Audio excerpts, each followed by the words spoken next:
Good morning students. कल मैंने आपको कविता बाघ के 2 पैराग्राफ पहले समझाए थे।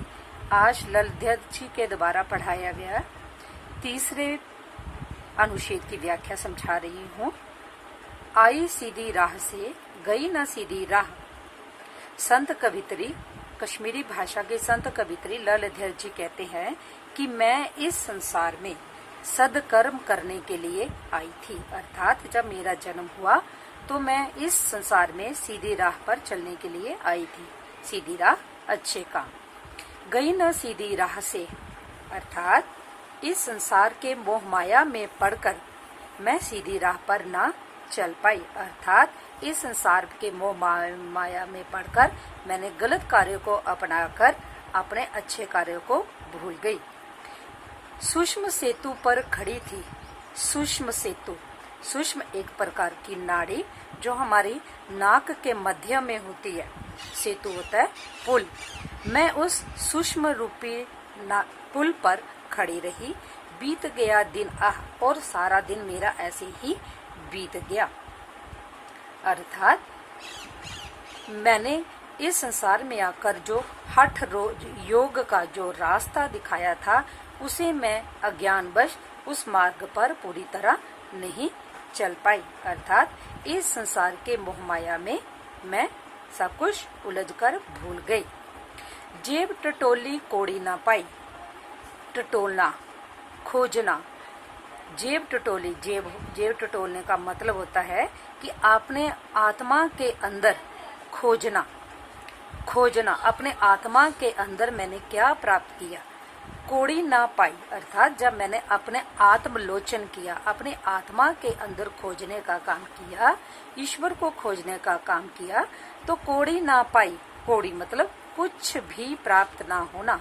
जब मैंने अपने मन के भीतर ये आत्मलोचन किया तो मेरे मन के अंदर ईश्वर रूपी ज्ञान का कुछ भी प्राप्त नहीं हुआ।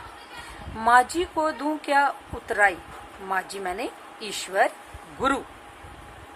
उतराई मैंने अच्छे कार्य करने का जो मेहनताना होता है।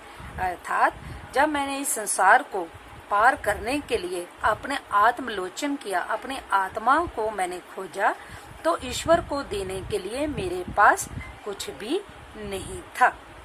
अर्थात मैंने अपना जीवन पूरा ऐसे भी गंवा दिया और मेरे पास सदकर्म, अच्छे कार्य करने के लिए मेरे पास कोई भी मेहनताना नहीं था।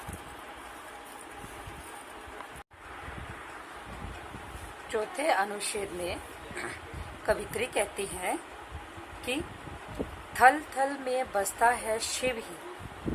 कवित्री कहती है थल थल अर्थात सभी स्थान पर, सर्वव्यापक। थल थल में बसता है शिव ही। शिव माने ईश्वर, भगवान। थल थल हर स्थान पर, कण कण में, सर्वव्यापक जिसे आप कहते हैं ओमनी प्रेजेंट, कि ईश्वर जो है इस संसार में सभी स्थान पर विराजमान है, क्योंकि ईश्वर जो है वो सर्वव्यापक है। सर्वव्यापक है, वो सभी जगह विद्यमान है। इस संसार के हर कण कण में ईश्वर का निवास है। भेद न कर क्या हिंदू मुसलमान। भेद होता है अंतर, डिफरेंस। ना कर, ना मैंने नहीं। क्या हिंदू मुसलमान, हिंदू और मुसलमान, हिंदू और मुसलमान एक ही ईश्वर की संतान है, तब तुम इनमें क्यों अंतर करता है। क्योंकि ईश्वर जो है वो सभी जगह विद्यमान है। हिंदू और मुसलमान में तुम क्यों भेदभाव करता है। ज्ञानी है तो स्वयं को जान। अगर तू ज्ञानवान है, अगर तुझे सारी बातों का पता है कि हम सभी एक ईश्वर की संतान है, तो स्वयं इस बात का ज्ञान कर ले कि हम एक ईश्वर की ही संतान है। वही है साहब से पहचान। साहब मैंने ईश्वर। तुम धर्म के आधार पर हिंदू और मुसलमान को का अंतर करते हो। अगर तुझे सही पहचान है, वही है साहिब से पहचान। अगर तुझ में ये भेदभाव की भावना दूर हो जाएगी, यही ईश्वर से पहचान होगी। कवित्री इस पूरा अनुच्छेद में कहती है कि ईश्वर जो है वो सर्वव्यापक है, इस संसार के कण कण में होता है। हमें हिंदू मुसलमान में कोई भी भेदभाव नहीं करना है। अगर ये तू जान लेता है तो यही ईश्वर के साथ सही पहचान होगी।